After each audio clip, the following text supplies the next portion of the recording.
వస్తుందా నీకు?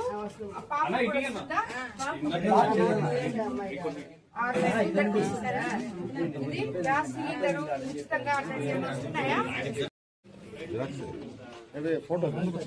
నీ దగ్గర ఉన్నాయి కదా, ఒరిజినల్ ఉన్నాయా?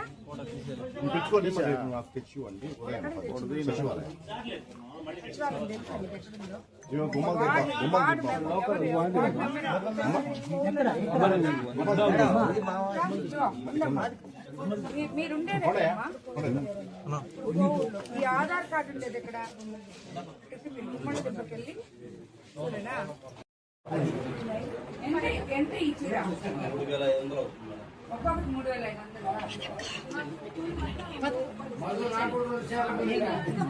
మీరు అమ్మచ్చా? నాకు ఇయ్యరా ఇప్పుడు? అమ్మరా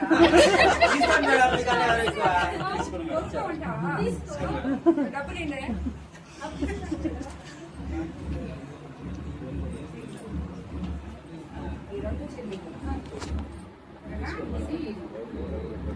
డబ్బులు నాకు ఇస్తుంది.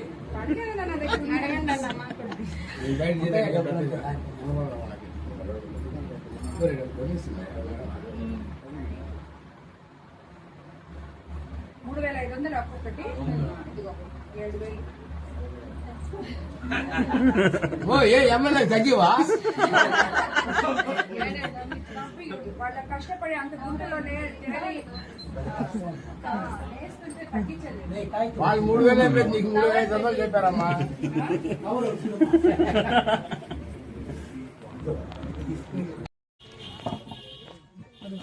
బూత్ కన్వీనర్లకి, లోకల్ నాయకులకి, ప్రతి ఒక్కరికి కూడా చెప్తున్నాను, ఇది మన సుపరిపాలనలో తొలి అడుగు అనేది మనం ఏమేమైతే చేశామో, ముఖ్యంగా డెల్టా ఏరియా అయిన మన కోవూరు కాన్స్టిట్యున్సీలో రైతులు ఉన్నదానికి ల్యాండ్ యాక్ట్ రద్దు చేస్తామన్నారు చంద్రబాబు నాయుడు గారు. అధికారంలోకి రాగానే అది చేశారు. ఉచిత ఇసుక ఇస్తానన్నారు, అది కూడా ఇవ్వడం జరిగింది.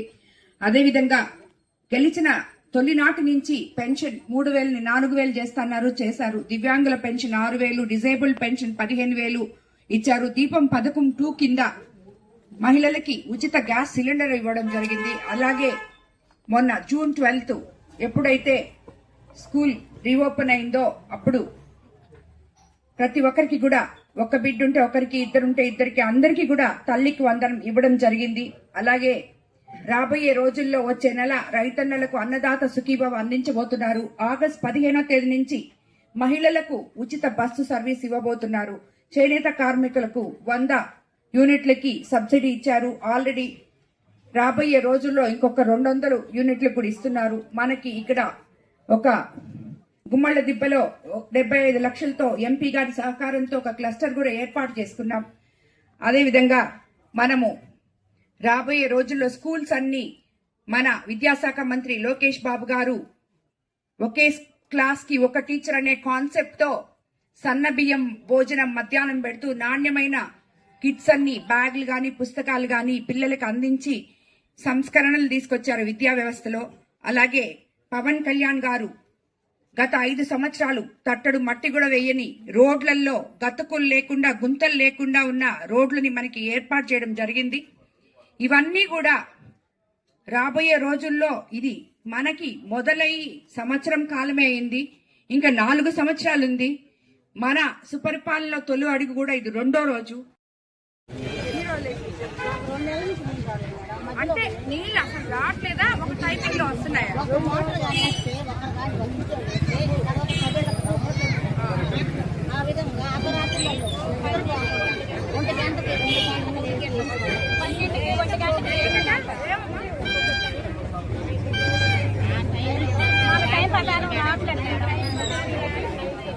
లైన్ రావటం లేదు. 1 గంటకి లేచి నిద్ర లేసుకొని వేసుకుంటున్నాం మేము నీళ్ళు. 1 గంటకి వ్యాపారాలకు వెళ్ళాం మనం. నీళ్ళు వచ్చేదే కదా. రోడ్లు ఒక నిమిషం ఉండు. రోడ్లు ఇప్పుడే మనం వచ్చి అధికారంలోకి వచ్చి సంవత్సరం రోజులైంది. దానికనే మీ అందరి సమస్యలు తెలుసుకోమని చంద్రబాబు నాయుడు గారు ఇంటింటికి తిరగమని మమ్మల్ని పంపించారు. ఇప్పుడు నేను వచ్చాను కాబట్టి మీరు చెప్పారు, సరేనా? సో ఒక సంవత్సరంలో కొన్ని రోడ్లు పెట్టాం, రాబోయే రోజుల్లో మీ అందరికి రోడ్లు పెడతాం. నీళ్లు మాత్రం ఇమీడియట్ గా నేను ఇంటికి పోగానే రేపటి నుంచే మీకు నీళ్లు వచ్చేటట్టు నేను ఏర్పాటు చేస్తాను.